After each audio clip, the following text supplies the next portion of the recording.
The government loves defining things, whether it be vegetables or people, but you think that mathematical constants are off the table, right? Apparently not in Indiana. Let's talk about the time they tried to redefine pi.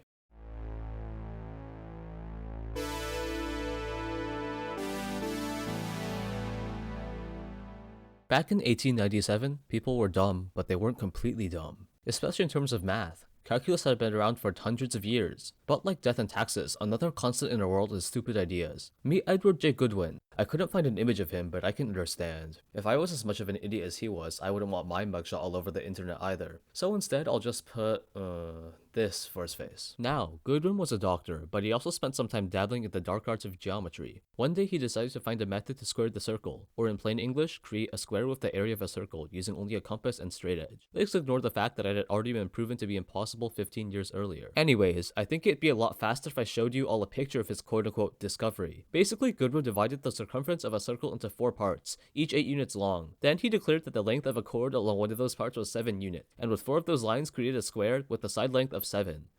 Now, it gets worse. He then drew a diagonal across the square, giving it a length of 10 units. By this, the ratio of the circumference to the diameter of the circle was 32 over 10, or when simplified, 4 over 5 fourths.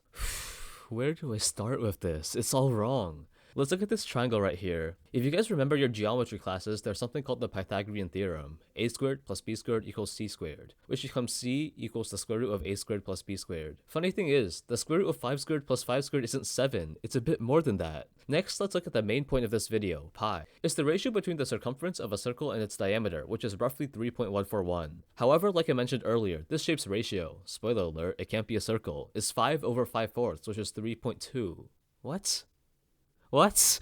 Yeah, no. First of all, why would you simplify to that fraction? Does that not look ugly to you? Apparently, not to Goodwin. He loved that number like only a mother could, calling it a special gift from high. But not only does that number look like a piece of cheese that's been left outside one too many days, it's also wrong. The ratio between a circle's circumference and diameter should be pi, not 3.2. Fortunately, not everyone in Indiana is an idiot like Edward Goodwin. As the bill passed the Indiana House of Representatives and moved into the Senate, Purdue University professor Clarence Abiathar Waldo stopped by to pursue the much more reasonable goal of procuring funds for science. Not fake science like whatever Goodwin was doing, by the way.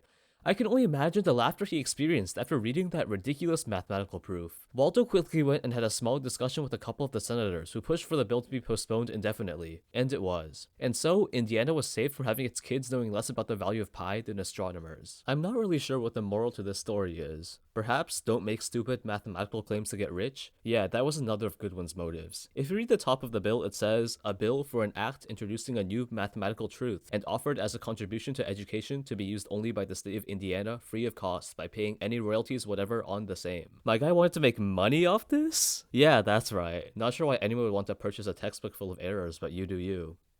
Well, that's all. See y'all next time, whenever that is.